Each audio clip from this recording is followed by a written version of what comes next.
काय चाललंय रे तुझं? हा, काय करतोयस ते? हा, गणपतीचं डेकोरेशन तयारी चालू आहे. अरे असली कसली फुलं वापरताय तुम्ही त्याला? का? अरे जिवंत फुलं, ताजी फुलं वापरा. ही काय प्लास्टिकची फुलं वापरताय? तुमचा आत्ताचा काळच विचित्र आहे. सगळं प्लास्टिकचं. तुम्ही प्लास्टिकचे, फुलं प्लास्टिकचे, सगळंच. असला कसा गणपती रे?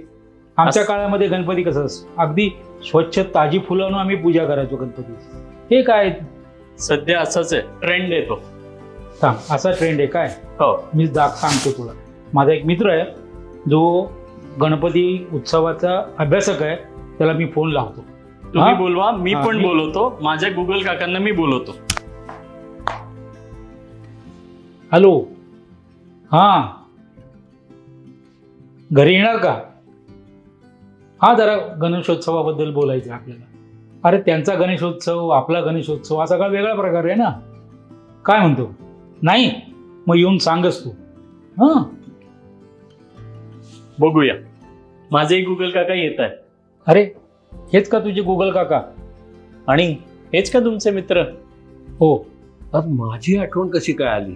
वडील आणि मुलगा दोघांनाही आठवण आली. म्हटलं अरे माझी आठवण याचं कारण काय आहे? वडिलांची तर म्हटलं आपली जुनी दोस्ती आहेच आहे, पण मुलाला सुद्धा वाटलं की काकांना, सराफ काकांना बोलवावं. काय कारण आहे आज? काय प्रयोजन आहे? काका, आपण गप्पांची सुरुवात करण्याआधी तुमची आवडती गोष्ट सुरुवात करू. एक लाडू घेऊया. वा वा, चक्क मोतीचुराचा लाडू. मोतीचुराचा लाडू. आता गोडवा सुरू झाला. मी एकटा नाही खाणार, तुम्ही सगळ्यांनी.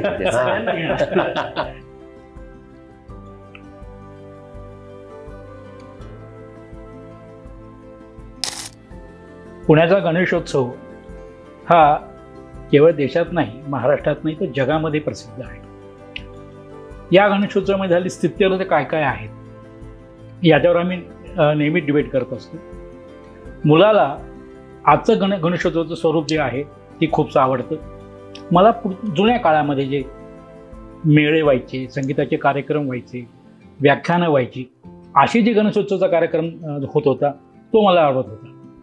आता या दोन पिढ्यातल्या गणेशोत्सवाचे सांगड घालण्यासाठी, त्या पाठीमागची पूर्वपीठिका कळावी म्हणून गणेशोत्सवाचे अभ्यासक गेली 50 वर्ष, 50हून अधिक वर्ष या उत्सवावर जे काम करतायत, अभ्यास करतायत, लोकांना मार्गदर्शन करतायत. आणि अनेक सुशिक्षित ज्यांनी PhD केली गणेशोत्सवावर, त्यांना मार्गदर्शन म्हणून काम केलेले माझे मित्र आनंद सराफ आज इथे आलेले आहेत. आमची चर्चा बऱ्याचदा झाली, बऱ्याच गोष्टींवर वाद झाले, विचारांचे वाद झाले. मी असं म्हणतो की नेहमी असं होतं. आजही सकाळी आता बघितलं तर बाबांनी विचारलं, काय रे गणपतीची तयारी झाली का? मी म्हटलं हो, ती मी प्लास्टिकची फुलं काढत. मग त्यावेळेस ते म्हणाले की अरे जरा गणपतीला जरा खरी फुलं तरी द्या, तुमची पिढीच नकली आहे.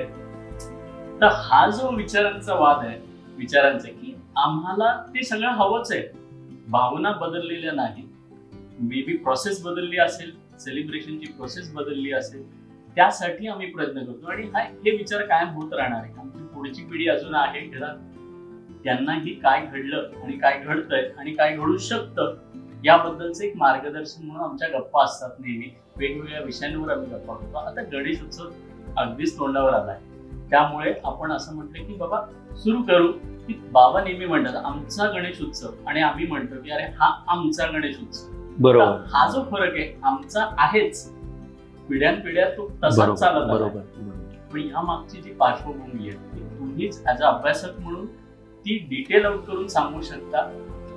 आता तुला सांगतो की ह्या गणेशोत्सवाची जी काही दोन मला जाणवलेली ठळक वैशिष्ट्ये जी आहेत ती म्हणजे व्यापकता.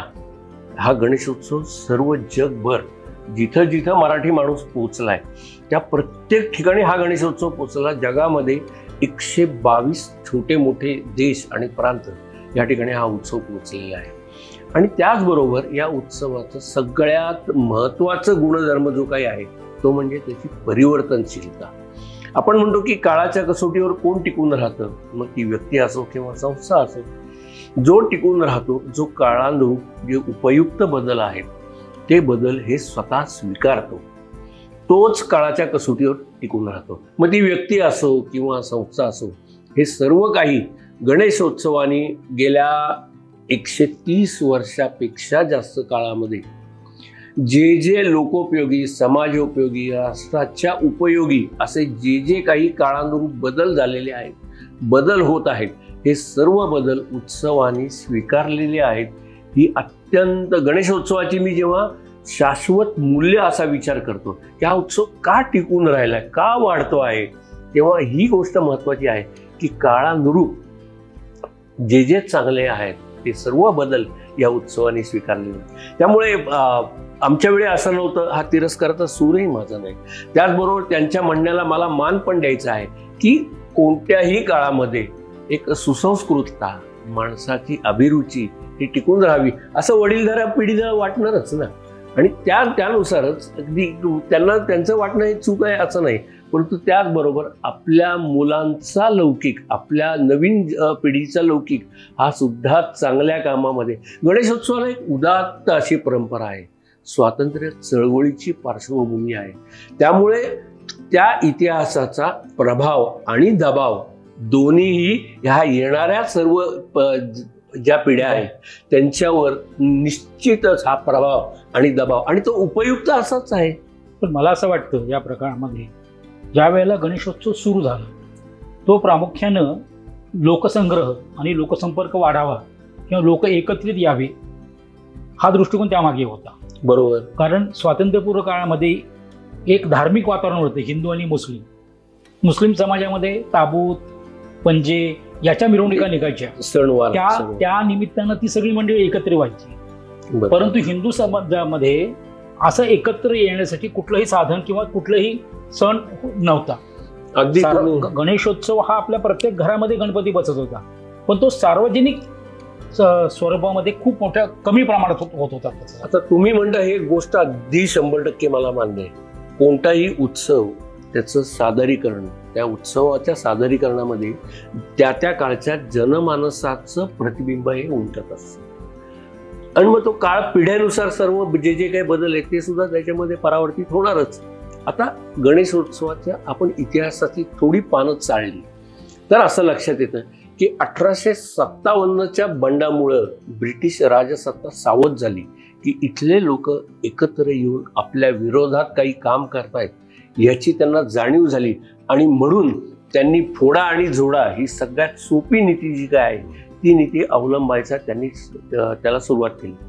आता त्याचं फलस्वरूप, त्याचा परिणाम स्वरूप असा झाला की 1890च्या दशकामध्ये भारतामध्ये सर्वाधिक जास्त जातीय दंगे हे त्यांनी ब्रिटिशांच्या कूटनीतीमुळे हे घडून त्यांनी आणले. आणि त्यामुळे ह्याच्यावर उत्तर काय करता येईल, ह्याच्यावर सर्व समाज एकत्रित आणून ही जी जनशक्ती आहे या जनशक्तीला धरण बांधून त्याचं एका चांगल्या महानदीमध्ये परिवर्तन करून ती महानदी सुपीक जमीन आपण म्हणतो की उपकृत करणारी, मानव सेवेला उपकृत करणारी अशा पद्धतीचे या उत्सवाचे जे काही प्रवाह आहेत, नदीचा हा जो काही प्रवाह आहे जनशक्तीचा, हा कसा विधायकतेकडे वळवता येईल याचा विचार तत्कालीन समाज धोरणांनी केला. आणि निमित्त असं झालं त्यावेळेस की साधारण आता आपण म्हणूयात की 1890-92 हा जो काळ आहे हा गणेशोत्सवाच्या गंगोत्रीचा काळ आहे. हे मानाचे गणपती कसे कोणी ठरवले आणि ते कसे ठरले आणि का ठरले की तेच पहिले 5 का?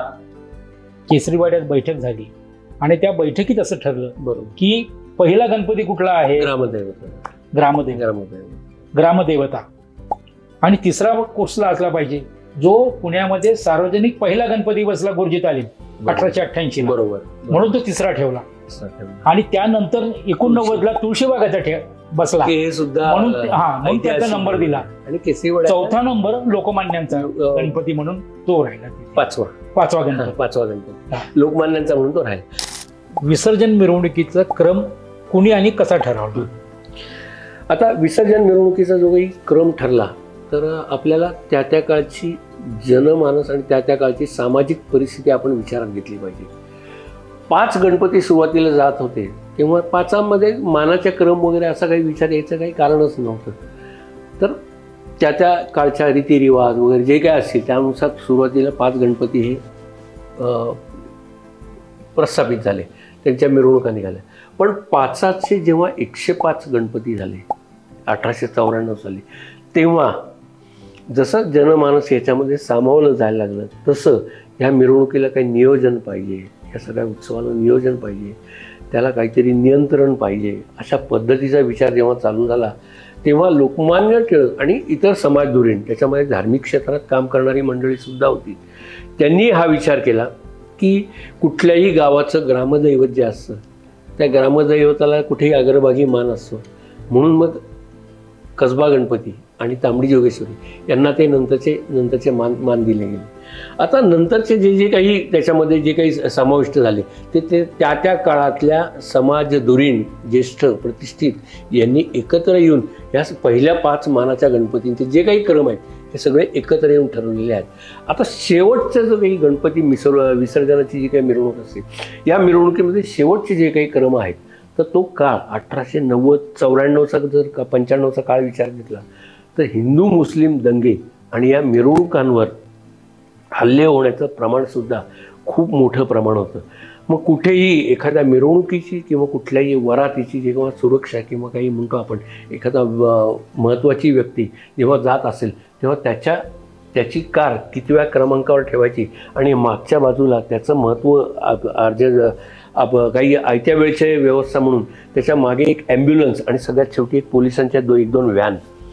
तर जसं मिरवणुकीच्या सुरक्षेचा विचार झाला तसं मग विसर्जन मिरवणुकीच्या सुरक्षेची व्यवस्था या प्रवाहामध्ये असणारे तालमींचे जे काही गणपती आहेत त्याच्यामधला जो बलदंड समाज आहे, आक्रमक समाज आहे, तो या विसर्जन मिरवणुकीत काही अघटित घडलं तर शेवटी हाक मारल्यावर जरी धावून येणारी मंडळी असावीत, म्हणून शेवटचे जे काही गणपती आहेत त्यांचा तो मान असा काळाच्या ओघात तो शब्द आला, परंतु मानापेक्षा सुद्धा जबाबदारीचं सुरक्षेचं भान हा सगळा जे कोणी या उत्सवाचा साकल्याने विचार करतायत, दूरदृष्टीपणे विचार करतायत, त्यांची ही योजना 100% मी सांगतो हाच विचार मिरवणुकीच्या सुरक्षेचा विचार जनमानसाचा रस्त्यावरून जेव्हा सगळा जनतेचा प्रवाह रस्त्यावरून जात असतो तेव्हा त्या प्रवाहाला एक वेग असला पाहिजे, त्याच्यावर नियंत्रण असलं पाहिजे आणि सुरक्षितता सुद्धा अत्यंत महत्त्वाची आहे. म्हणून याच्यामध्ये विसर्जन मिरवणुकीमध्ये ॲम्ब्युलन्स, पोलिसांच्या वेळी आणि काही मानाची मंडळं ही शेवटी असतात. मूर्त्या टिपिकल होत्या बरोबर. नाही आता ते बदलत गेले. नाही हे सरकार आहे ना, त्याचं कारण सांगतो. पूर्वीच्या काळामध्ये जे गणपती होते ना, बाल गणेश असायचा, रांगणारा गणपती असायचा, हत्तीवर टेकलेला बसलेला गणपती असायचा, नागोबावर बसलेला गणपती असायचा, नागशय्येवर बसलेला गणपती असायचा, राधाकृष्णाचा गणपती असायचा. हे सगळे धार्मिक रूप घेतलेले गणपतीची मूर्ती असायच्या. ते दरवर्षी जाऊन बुडवायचे, लक्षात घे. म्हणजे अशा ज्या गणेशोत्सवामध्ये जशी चांगली माणसं येत होती तशी वेगवेगळ्या विचाराची माणसे, वेगवेगळ्या आवडीनिवडीची माणसं यायची. म्हणजे गणेशाला तुला सांगतो की गणेशाची रूप सुद्धा काळानुसार बदलत गेली. त्या काळानुसार म्हणजे युद्ध काळ असेल तर ते भारतीय लष्कराच्या जवानाचा ड्रेस गणपतीला सुद्धा त्या ठिकाणी आम्ही पाहिलाय सजावटीमध्ये. जे काही समाज मनाचं प्रतिबिंब आहे ते सर्व काही त्या उत्सवामध्ये प्रतिबिंबित होत आहे. आता तू जे मूर्त्यांचा जो काही विषय तू म्हटलास तर गणेश कोशामध्ये असं वाक्य आहे की नदीकाठच्या वस्त्रगाळ चिकण मातीने स्वहस्ते गणेशाची मूर्ती करावी, करून त्याची स्थापना करावी, प्राणप्रतिष्ठा करावी. आता नदी शिल्लक आहे का किंवा लोकांना त्या गणपतीची मूर्ती करायला वेळ आहे का? त्यामुळे आता रस्त्यावर जे काही गणपतीच्या मूर्तींचे स्टॉल दिसतात त्याच्यामध्ये आपापल्या नावाची बुकिंगची चिठ्ठी असते, ही अडकवली आहेत. काळानुरूप हे बदल आता याच्यावरही कोणी टीका करेल, पण काळानुरूप ज्या ज्या काही उपयुक्त गोष्टी आहेत त्या समाजाने स्वीकारलेल्या आहेत. त्या मूर्त्यांचा विषय जर निघाला त्यावेळेला मी म्हटलं मग जसे आवड निवड लोकांची बदलत गेली, हौशे गवशे नवशे सगळे याच्यामध्ये आले. एक वर्षी म्हणजे 20वा विठोबा नवी विठेला जो आहे तिथले गणपती खूप प्रख्यात असायचे, मोठे गणपती असायचे. एक वर्षी प्रभास पुढेमधल्या कलावंतांनी 10 फुटी मूर्ती बसवली होती आणि तो गणपती कसा तर शर्ट पॅन्ट सूट घातल्यानंतर खुर्चीवर बसलेला होता. त्यावेळेला पुण्यामध्ये हलकल्लोळ झाला, टीका झाली, खूप मोठी टीका झाली. एवढंच नाही, ज्यावेळेला राज कपूरांचा बरसात सिनेमा आला होता त्यावेळेला राज कपूर आणि नर्गिसची जी पोज आहे त्या पोजमध्ये गणपती बसवला तिथेच त्यावेळेला, गणपतीची मूर्ती झाली होती. हा, त्यावेळेला तिथेही त्यावेळेला टीका मोठी झालेली होती. गणपतीच्या मूर्तीचे बदल हे सतत सतत होत गेले आणि पूर्वी रोषणाईपेक्षा गणपतीची मूर्ती कशी आहे हे पाहायला लोक जास्त जात होते, कारण त्यांच्यामध्ये ती श्रद्धा होती की हा गणपती माझा आहे. यावर्षीचा गणपती कोणत्या भूमिकेमध्ये आहे, कोणत्या वेशामध्ये आहे. काही गणपती मंडळ म्हणजे शीतळा देवी मंडळ आहे किंवा तिकडचा कृष्णाडी चौकातला मंडळ आहे, या मंडळाचे गणपती जे आहेत ना ते गणपती दररोज वेशभूषा बदलली त्या गणपतींची आहेत, असे गणपती होते तिथे. हा, वज्रदेवी मंडळाचा गणपती तर पैलवानाच्या भूमिकेमधला असायचा, आक्रमक गणपती असायचा, किंवा डोकेतालमीचा गणपती हा देखील पैलवानाच्या विषय. अशा त्या भूमिका त्यावेळेला लोक यावर्षी कोणती मूर्ती आहे असं बघायला लोक तिथं गणपती हे गणपतीची मूर्ती हे जनमानसाचं प्रतिबिंब असायचं. प्राकृतामध्ये सगळीकडे असं म्हटलं जातं की हा उत्सव लोकमान्यांनी सुरू केला, तर तो लोकमान्यांनी सुरू केला नाही, लोकमान्यांनी पुरस्कार केला. या 5 संस्थानिकांनी सरदारांनी गणेशोत्सव सुरू केला आणि त्याचा स्वीकार पुरस्कार लोकमान्यांनी केला आणि लोकांपर्यंत पोहोचवला. लोकमान्यांनी सुद्धा सांगितलं की एखादं जनावर सुद्धा, मांजर सुद्धा जर समजा तुम्ही त्याला कोंडलं तर त्याचा जो काही उफाळून येणारा जो काही त्याचा आवेश असतो, राग असतो, त्याचा जो काही आविर्भाव असतो तो सुद्धा असं अग्रलेखामधलं वाक्य आहे. आता हे रूपकात्मक वाक्य ब्रिटिशांना कळायचं काही कारणच नव्हतं, पण जनतेपर्यंत संदेश देणं हा जो काही प्रकार होता तर तो संदेश लोकमान्यांनी अशा वेगवेगळ्या पद्धतीने दिला. ज्यावेळेला लोकमान्यांनी गणेशोत्सवाचा सार्वजनिक पुरस्कार केला त्यावेळेला एका विशिष्ट वर्गानं त्याला विरोध केला. ही देवाचं पावित्र्य कमी होत चाललेलं आहे. लक्षात घे, घरातला म्हणजे देवघरातला गणपती माझ घरात आला आणि माझ घरातून तो रस्त्यावर आला, त्यामुळे त्याचं पावित्र्य कमी झालेलं आहे. असं का करताय तुम्ही, म्हणून लोकमान्यांना विरोध करणारा एक वर्ग मोठा निर्माण झाला होता. तिसरा वर्ग असा होता की जो पुरोगामी विचाराचा होता पूर्णपणे, म्हणजे जवळकर असतील, प्रबोधनकार असतील, यांनी देखील लोकमान्यावर टीका केली त्यावेळेला की ढेरपोट्या गणपती कशाला आणायचा. अगदी आहे त्या काळची त्या समाज धोरणांची काही वाक्य, त्यांची टीका ही सुद्धा आपण विचारात घेतली पाहिजेत, कारण जो कोणी समाजहिताचा विचार करतोय त्याचं म्हणणं हे आपण त्याचे जरूर विचार करावा. माणसांमध्ये देवभोळेपणा निर्माण होऊ नये अशी त्यांची भूमिका होती आणि उलट देवभोळेपणा झाला तरी चालेल परंतु देशासाठी त्यांनी एकत्र येणं, देव देश आणि धर्मासाठी एकत्र यावं म्हणून लोकमान्यांनी पुरस्कार. आता या सगळ्या समुद्र मंथनातून निष्पन्न काय झालं तर एक स्वातंत्र्य चळवळ ह्या सार्वजनिक गणेशोत्सवाच्या माध्यमातून तयार झाली. आपण जे म्हणत होतो आता की सुरुवातीला आपण जसं म्हणालो की या गणेशोत्सवामध्ये अनेक लोकांना रोजगार मिळतो, त्याच्यामध्ये मार्केट तयार झालं. म्हणजे फॉर एक्झाम्पल जरी आत्ताच्या मुलांना किंवा आत्ताच्या लोकांना जर बघायचं झालं तर मागच्या वर्षी किंवा त्याच्या मागच्या वर्षीचा जो गणेश उत्सव म्हणू तो एक काय म्हणू थोडासा लालसर झाला आणि एका पाणीच्या ब्रँडनी तो मोठा केला. त्याच्या आधीच्या काही काळामध्ये मसाल्याचे ब्रँड होते की जे मोठे झाले. या गणेश उत्सवाने त्यांनाही मोठं केलं, कार्यकर्त्यांना मोठं केलं आणि गणेश उत्सवालाही मोठं केलं. पण यामध्ये जे छोटे रोजगार आहेत ज्यांचा तुम्ही खरंच खूप बारकाईने अभ्यास केला आहे ते पण जाणून घ्यायचे की या सगळ्याचा त्यांना किती फरक पडतो आणि आपल्याला किती फरक पडतो. आता या उत्सवातल्या समाजोपयोगी अर्थकारणाचा मी जेव्हा विचार करतो तेव्हा प्रत्यक्षात रस्त्यावरच्या फेरीवाल्यांचा एक 400 फेरीवाल्यांचा मी सर्वेक्षण केलं.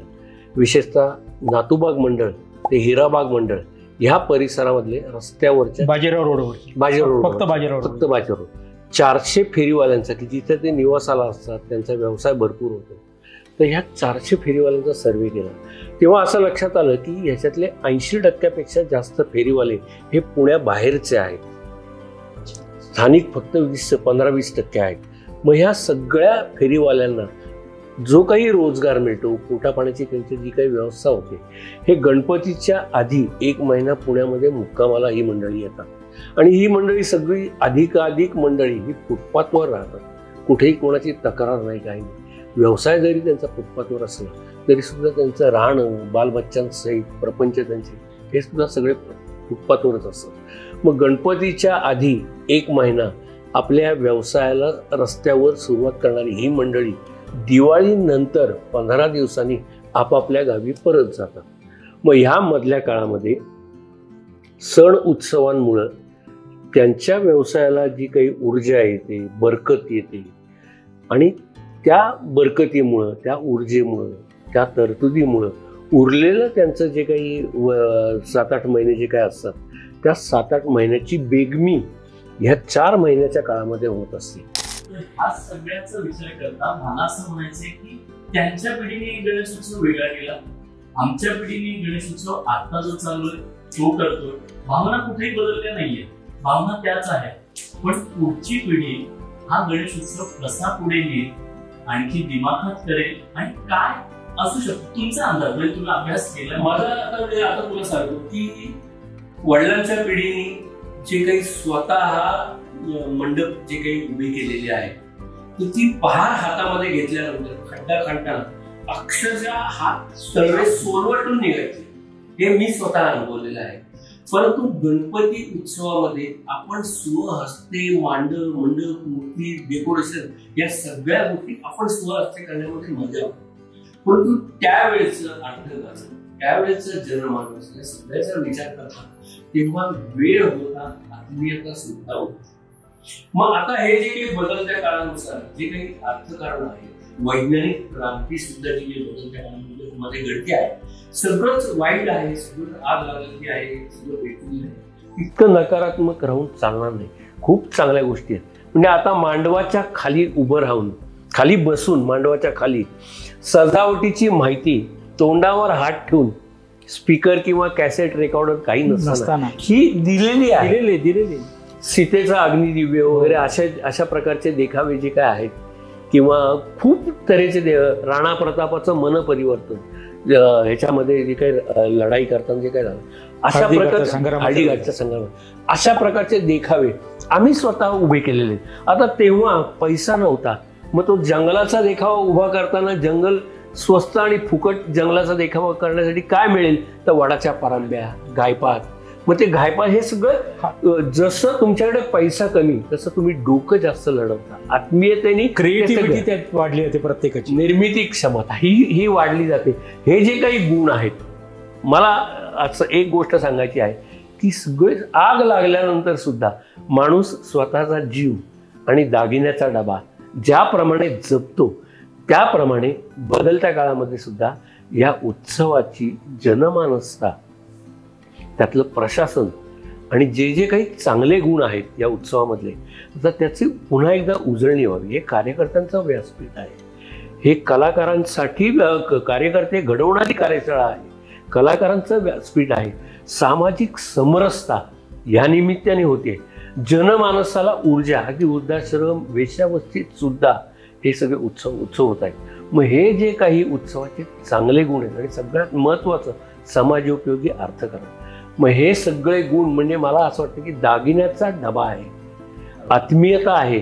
मग हे सगळं जर चांगलं आहे तर काळानुरूप उत्सवाची ते सगळं स्वीकारण्याची तयारी आहे, ही आपण लक्षात घेतली पाहिजे. आणि हा उत्सव कितीही टीकाकार आले, मी म्हणतो निंदकाचे जरा असावे शेजारी, कारण त्याच्याशिवाय आपल्याला आपले दोषही समजणार नाहीत. पण हा निंदक सक्रिय असावा असा देखील माझा आग्रह आहे. काठावर उभं राहून तू असे हातपाय मार असं सांगून कुठे पठ्ठे तयार होत नसतात. त्याच्यासाठी प्रत्यक्ष हौदामध्ये उतरून पठ्ठे तयार करायचे असतात आणि मग कालांतराने त्या उत्साहाने हौदाच्या काठाला व्हावं आणि नवीन पठ्ठ्यांना वाव द्यावा. त्या पद्धतीने मला असं वाटतं की हे जे काही आहे की आमच्या वेळी असं नव्हतं. हा जो काही सूर आहे हा सूर विरघळून जाईल, विसरून जाईल आणि एक चांगलं भव्य दिव्य असं जे काही चित्र आहे, उदात्त उन्नत असं जे काही चित्र आहे ते या उत्सवाचं सर्वांसमोर येईल आणि येतच राहणार आहे. इतकी वर्ष अगदी उद्दिष्टापासून सुद्धा या उत्सवाने सगळे बदल स्वीकारलेले आहेत. स्वातंत्र्य चळवळीचा उद्देश होता, तसे स्वातंत्र्य सुराज्यासाठी हा उत्सव उपयोगी पडू शकतो हे लोकांनी जाणलं. मग काळानं जो जो काही बदल स्वीकारतो आहे तो या काळाच्या कसोटीवर टिकून राहणार आहे. आणि जो टिकून राहणार आहे ती संस्था असेल, चांगले विचार असतील, चळवळी असतील, आंदोलनं असतील, हे समाजाला उपयुक्त करणारच आहे निश्चितच.